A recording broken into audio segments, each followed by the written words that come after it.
si je ne crois pas à la promesse de Dieu dans sa parole, quel résultat est-ce que je veux obtenir?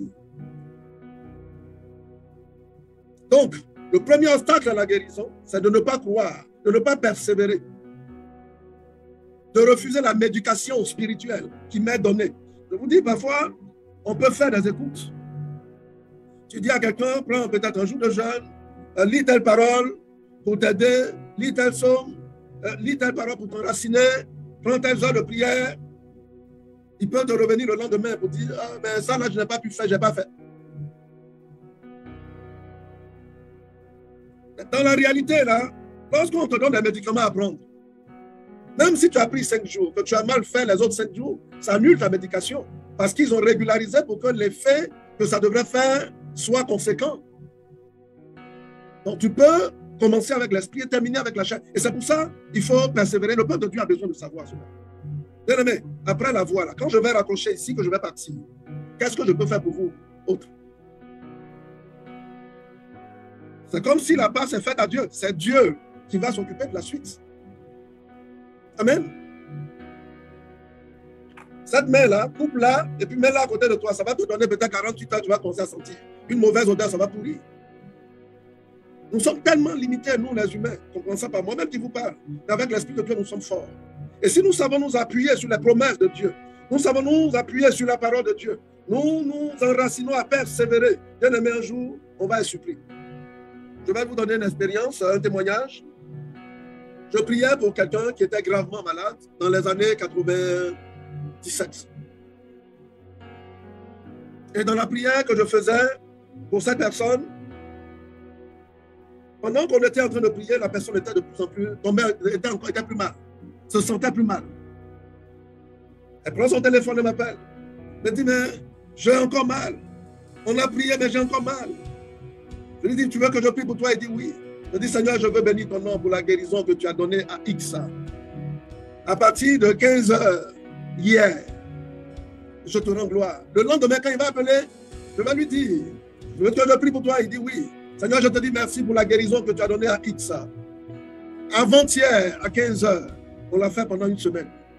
J'ai remercié le Seigneur pour la guérison qu'il lui a donnée, l'heure à laquelle j'ai cru. J'ai prié et Dieu m'a dit, saisis cette heure pour lui, parce que j'ai tout accompli.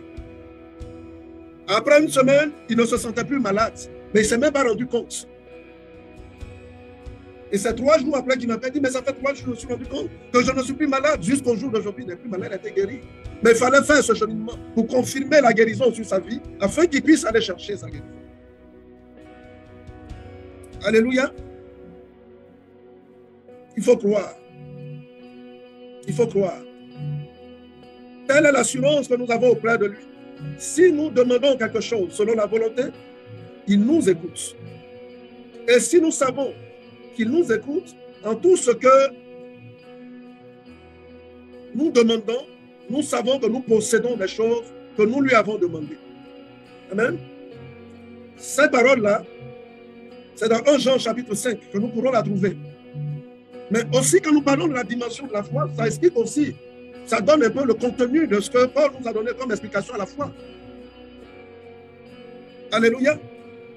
Et cette personne se réveille un matin, elle est complètement guérie, sans même se rendre compte. Bien aimé, c'est vraiment important. Nous savons que nous possédons déjà les choses que nous lui avons demandées. Nous savons que nous possédons déjà la guérison. Nous savons que la maladie est déjà vécue. Quand je parle de maladie dans cette situation, moi je me repère, ou mes repères. C'est le jour où Jésus a cloué la maladie à Golgotha. Mes repères, c'est là-bas. Et toute situation qui m'arrive personnellement, je suis bloqué depuis plus de 2000 ans, je suis guéri, moi. Je suis guéri avant même que je ne sois né. Et ça, personne ne peut me l'arracher au fait. Donc, quel que soit ce qui va se passer dans ma vie, ce volet, la personne ne peut me l'arracher. Donc, refuse que le manque de persévérance, de doute, t'arrache à la promesse divine de Dieu sur ta vie. Jésus dit, demandez et vous recevrez. Alléluia. Il dit, demandez et vous recevrez. Il dit, soumettez-vous à Dieu. Résistez à l'ennemi et il fuira loin de vous. Approchez-vous de Dieu et il s'approchera de vous. Nettoyez vos mains et sanctifiez vos cœurs, votre âme, doublement. Alléluia. Bien-aimés, dans la parole de Dieu, Dieu va préparer notre âme à la guérison. La parole de Dieu va nous prédisposer. Et la parole de Dieu va nous rendre vainqueurs de la maladie.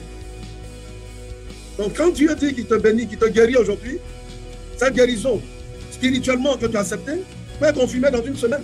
Ça peut être confirmé instantané où je parle. Ça peut être dans une semaine. Ça peut être dans un mois. Ça peut être dans un an. Peu importe. Toi, sache la saisir et arrête-toi à partir de ce moment où tu as appris, tu as entendu que Dieu t'a dit. Alléluia.